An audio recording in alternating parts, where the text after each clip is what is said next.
Oke. Sekarang kita akan membahas tentang neolimbic brain, di mana neolimbic brain itu adalah rumah dari memori. Jadi apa yang kita pelajari, apa yang kita ingat, apa yang kita kejadian di lingkungan kita itu masuk lewat mata, kemudian masuk ke dalam memori kita, itu semuanya tersimpan di neolimbic brain. Seperti juga motivasi kita, ya. Motivasi kita di neolimbic brain ini membentuk personality kita. Ada 8 kecerdasan itulah. 8 kecerdasan itu biasanya satu orang itu memiliki 2 sampai 4. Ada yang pintar itu dia ada 4 kecerdasan, itu bisa dia ada di dalam dirinya dia gitu loh. Ya, motivasi primer kita itu adalah tetap untuk hidup dan memberi kita energi dan tidak memerlukan hasil akhir. Itu motivasi primer. Jadi di neolimbic itu ada 2, motivasi primer dan motivasi sekunder. Nah, sedangkan kalau motivasi sekunder itu bisa berubah. Dia membutuhkan harga yang mahal dan dia ada hasilnya. Nah, pada neolimbic brain itu juga terbentuk 3 motivasi untuk yang akan dilakukan oleh manusia. Jadi ada 3 tipe yang harus kita perhatikan, yaitu joy, satisfaction, dan relief. Tapi nanti kalau belum paham itu, ini kan kesimpulannya. Saya baru baca kesimpulan, baru nanti kita bahas apa sih itu tadi yang kita bicarakan, ya. Oke, saya balik lagi ke atas. Yang pertama tadi apa tadi? Yang pertama primary motivation, ya.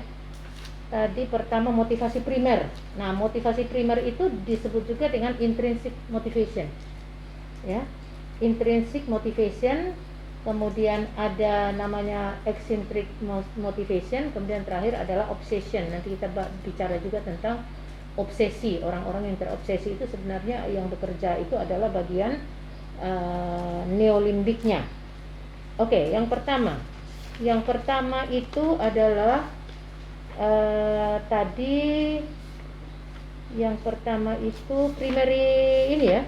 Pertama tadi primary motivation, ya. Kalau untuk primary motivation itu dia fix, ya, tidak berubah-ubah, fix for life. Nah, kemudian dia memberikan kita energi. Motivasi intrinsik, ya. Dia memberikan kita energi, kemudian dia tidak no need for result. Dia tidak, untuk hasilnya tidak butuh hasil dia. Sedangkan berbeda dengan extrinsic motivation atau secondary motivation itu, motivasi yang kedua, secondary motivasi itu dia punya masa krusial di 3 sampai 6 tahun. Kemudian dia juga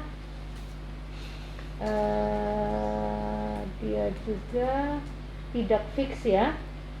Ini menyangkut suka atau tidak suka, tidak stabil, tidak sustainable, membutuhkan energi yang besar dan akan pudar kalau tidak ada imbalan. Yang extrinsic motivation. Jadi extrinsic motivation, misalnya kita bekerja, kita kan dapat upah. Kita nggak dapat upah, kita nggak mau bekerja. Itu extrinsic motivation. Tapi kalau inner motivation itu yang ada di neurolimbiknya kita, neolimbic, ya, itu adalah motivasi dari dalam. Lu gaji tidak digaji enggak masalah, karena dia punya inner, dia itu bekerja memang dari keinginan hatinya dia gitu loh untuk bekerja. Kayak hobi gitu. Iya, kayak betul. Dia memberikan energi yang besar. Misalnya saya dengan anak-anak Montessori. Anak-anak Montessori kan nggak perlu bayar kan? Ada yang bayar ya? 3F bayar kok. 3F bayar. Nah, yang lainnya kan nggak bayar. Tapi motivasi saya untuk mengembangkan Montessori ini kan bukan duit sebenarnya. Tapi sebenarnya keinginan saya itu untuk cucu saya.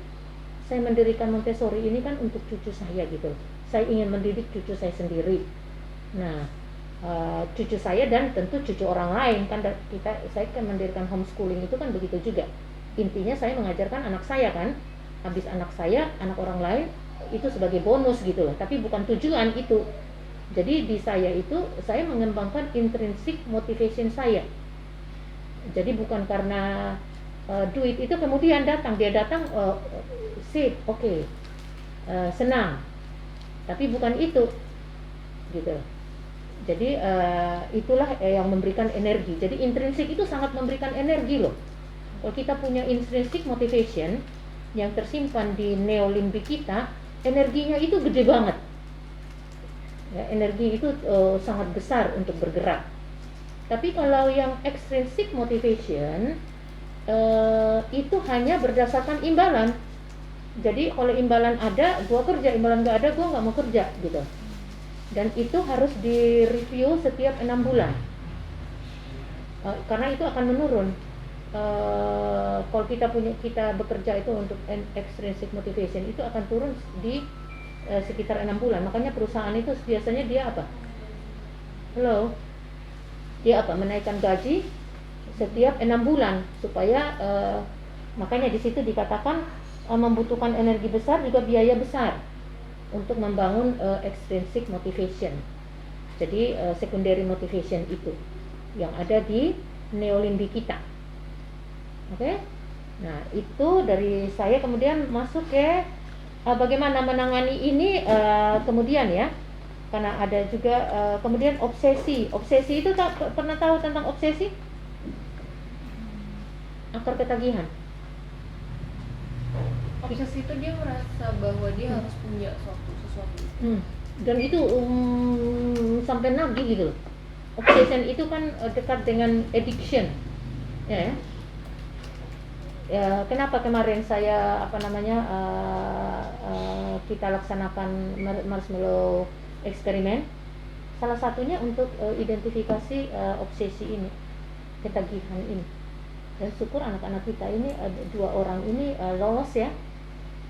Artinya ketika dikasih 1 marshmallow dengan janji dalam 10 menit dia tidak makan yang 1 ini, dia akan mendapatkan 2, dia akan mendapatkan 1 lagi ya.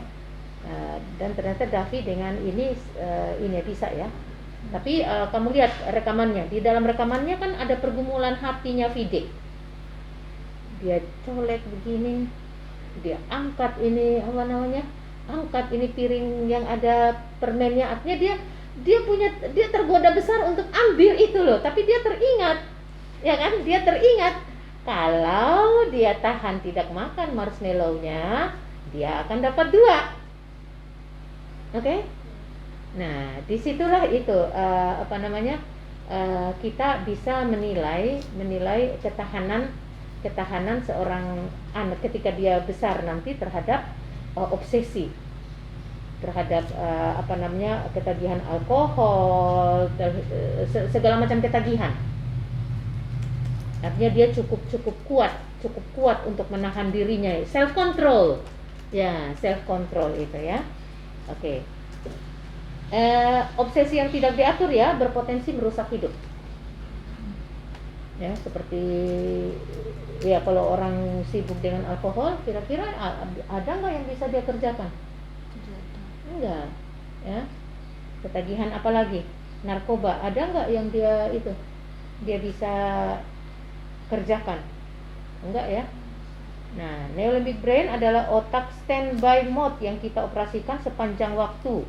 Ia adalah rumah dari memori dan segala sesuatu yang kita ingat di sana. Ya, jantung dari motivasi itu adalah di neolimbik. Oke? Nah, tentang neolimbik, paham nggak? Ada nggak yang bisa menangkap dari neolimbik ini? Jadi ada anak introvert, ada anak ekstrovert, itu di neolimbik yang tadi. Dia membutuhkan energi, ya. Energi yang kamu bilang, energinya ini, yang soal energi itu ya adanya sebenarnya di sini gitu loh, di neolimbik ini.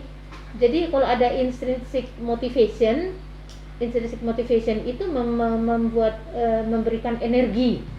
Dia tidak menghabiskan energi, tapi dia memberikan energi, tapi dia fix, sudah ada di dalam kita gitu loh, itu sudah fix gitu loh. Sudah datang. Oh ya, sudah datang. Oke, karena murid sudah datang, sampai jumpa. Ya, oke.